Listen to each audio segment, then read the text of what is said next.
Hi hello ഫുജറ മല്ലസിൻ്റെ പുതിയൊരു വീഡിയോയിലേക്ക് സ്വാഗതം. നമ്മുടെ ശരീരത്തിന് ഭക്ഷണവും വെള്ളവും ഒക്കെ പോലെ തന്നെ വളരെ ഇമ്പോർട്ടൻ്റ് ആയിട്ടുള്ള ഒരു കാര്യമാണ് ഉറക്കം. നമ്മളെല്ലാവരും ഉറങ്ങാറുണ്ട്. എന്നാൽ ശരിയായ രീതിയിൽ നമ്മളെല്ലാവരും ഉറങ്ങാറുണ്ടോ?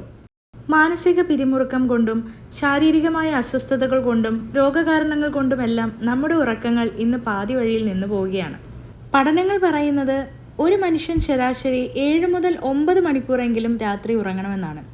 ശരിയായ രീതിയിൽ ഉറങ്ങിയിട്ടില്ലെങ്കിൽ ശരീരത്തിന് എന്തെല്ലാമാണ് സംഭവിക്കുന്നതെന്നും ഉറങ്ങാൻ എന്തെല്ലാം കാര്യങ്ങളാണ് നമ്മൾ ചെയ്യേണ്ടതെന്നുമാണ് ഇന്നത്തെ ഈ വീഡിയോയിൽ പറയുന്നത്.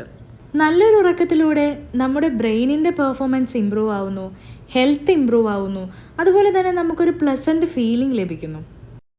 തുടർച്ചയായി 24 മണിക്കൂർ നമുക്ക് ശരിയായി ഉറങ്ങാൻ കഴിഞ്ഞില്ലെങ്കിൽ അത് നമ്മളിൽ ഒരു ആങ്സൈറ്റി, ഇറിറ്റബിലിറ്റി, അതേപോലെ തന്നെ പകൽ സമയങ്ങളിലുള്ള ഉറക്കം എന്നിവയ്ക്ക് കാരണമാകുന്നു. എന്നാൽ ഒരു 36 മണിക്കൂർ നമ്മൾ കൃത്യമായി ഉറങ്ങാതിരുന്നാൽ ഹാലുസിനേഷൻ പോലെയുള്ള, അതായത് ഇല്ലാത്തത് തോന്നുന്നത്, എക്സാമ്പിൾ പറയുകയാണെങ്കിൽ കാണാത്തത് കാണുന്ന പോലെ തോന്നുക, എന്തെങ്കിലും കേൾക്കാത്തത് അത് കേൾക്കുന്നതായിട്ട് തോന്നുക എന്നിങ്ങനെയുള്ള മാനസിക പ്രശ്നങ്ങൾ നമുക്കുണ്ടാകുന്നു. ദീർഘകാലമായി ഉറക്കക്കുറവ് അനുഭവപ്പെടുന്ന ആളുകളിൽ heart disease, kidney disease, high blood pressure, diabetic, stroke, obesity, അതേപോലെ തന്നെ ഡിപ്രഷൻ എന്നിവ ഉള്ളതായി കാണപ്പെടുന്നു. ഇതിൽ നിന്നെല്ലാം ഒരു പരിധിവരെ എങ്ങനെ രക്ഷപ്പെടാം? കൃത്യമായി ഉറക്കം ലഭിക്കാൻ നമ്മൾ എന്തെല്ലാമാണ് ചെയ്യേണ്ടതെന്ന് നോക്കാം. ശരീരം എപ്പോഴും കൂളാക്കി വയ്ക്കുക. നമ്മുടെ ഒരു ഐഡിയൽ തെർമോസ്റ്റാറ്റ് എന്ന് പറയുന്നത് 65-നും 72 ഡിഗ്രിക്കും ഇടയിലാണ്.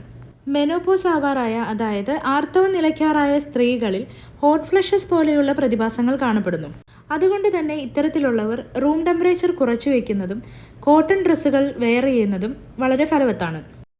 മൊബൈൽ ഫോണിൻ്റെ ലൈറ്റുകൾ നമ്മുടെ ഉറക്കത്തിനെ ഇൻ്റർഫിയർ ചെയ്യുന്ന തരത്തിലുള്ളതാണ്. ആയതുകൊണ്ട് തന്നെ ഉറങ്ങുന്നതിന് മുൻപ് മൊബൈൽ ഫോണിൽ നോക്കിയിരിക്കുന്ന ശീലം ഒഴിവാക്കുക. രാത്രിയിലെ ഭക്ഷണം ഒരു 6:30-ക്കും 7 മണിയുടെയും ഉള്ളിൽ കഴിക്കാൻ ശ്രമിക്കുക. അങ്ങനെ കഴിച്ചു കഴിയുമ്പോൾ ഉറങ്ങുന്നതിന് മുന്നേ നിങ്ങളുടെ ശരീരത്തിൽ മെറ്റാബോളിസം എല്ലാം കഴിഞ്ഞ് ബോഡി വളരെ കൂളാവുന്നു. രാത്രികാലങ്ങളിൽ കോഫി കുടിക്കുന്ന ശീലം അവസാനിപ്പിക്കുക. കോഫിയിൽ അടങ്ങിയിരിക്കുന്ന കഫീൻ എന്ന് പറയുന്ന പദാർത്ഥം പെട്ടെന്ന് തന്നെ അബ്സോർബ് ആവുകയും അത് ശരീരത്തിൽ മൊത്തം വ്യാപിക്കുകയും ചെയ്യുന്നു. ഇങ്ങനെ വ്യാപിക്കുന്ന കഫീൻ തലച്ചോറിൻ്റെ ഉറക്കത്തിൻ്റെ റിസപ്റ്റേഴ്സ് എന്നറിയപ്പെടുന്ന അഡിനോസിൻ റിസപ്റ്റേഴ്സിനെ ബ്ലോക്ക് ചെയ്യുകയും പിന്നീട് ഉറക്കമില്ലാത്ത അവസ്ഥയിലേക്ക് നയിക്കുകയും ചെയ്യുന്നു. ഉറങ്ങുന്നതിന് മുമ്പ് ഒരു ഗ്ലാസ് ചൂടായ പാല് കുടിക്കുന്നത് ഉറക്കത്തെ ത്വരിതപ്പെടുത്തുന്നു. എന്നാൽ ആൽക്കഹോൾ കഴിക്കുന്നത് ഉറക്കത്തെ കുറയ്ക്കുന്നു. തല മസാജ് ചെയ്യുന്നതിലൂടെ പെട്ടെന്ന് ഉറക്കം ലഭിക്കുന്നു എന്ന് പറയപ്പെടുന്നു. ഉറങ്ങുന്നതിന് മുൻപ് ആൽമണ്ട് കഴിക്കുന്നത് ഉറക്കത്തിന് ഹെൽപ്പ് ചെയ്യുന്നു. ഉറക്കം വരുമ്പോൾ മാത്രം ഉറങ്ങാൻ ശ്രമിക്കുക, അല്ലാതെ ഉറക്കത്തിനായി ബെഡിൽ ഒരിക്കലും കിടക്കരുത്. ഉറക്കത്തിനായി തിരഞ്ഞെടുക്കുന്ന സ്ഥലം എപ്പോഴും ഡാർക്കാക്കി വയ്ക്കുക. ഇരുട്ടിനെ പേടിയുള്ളവരാണെങ്കിൽ ഡിം ലൈറ്റ് ഉപയോഗിക്കാം. നിങ്ങൾക്ക് പാട്ട് കേൾക്കാൻ ഇഷ്ടമുള്ളവരാണെങ്കിൽ മെലോഡിയസ് ആയിട്ടുള്ള പാട്ടുകൾ കേൾക്കുന്നതിലൂടെ നമ്മുടെ മൈൻഡ് റിലാക്സ് ആക്കുകയും കൂടുതലായിട്ട് ഉറക്കം വരാൻ സഹായിക്കുകയും ചെയ്യുന്നു. ഈ കാര്യങ്ങളെല്ലാം ശ്രദ്ധിച്ചാൽ ഉറക്കമില്ലാത്ത അവസ്ഥ ഒരു പരിധി വരെ നമുക്ക് നിയന്ത്രിക്കാൻ സാധിക്കും. To let you have the most peaceful sleep ever. ഈ കൊച്ചു വീഡിയോ നിങ്ങൾക്ക് ഉപകാരപ്രദമായി തോന്നിയെങ്കിൽ please like, share and subscribe. Thanks for watching.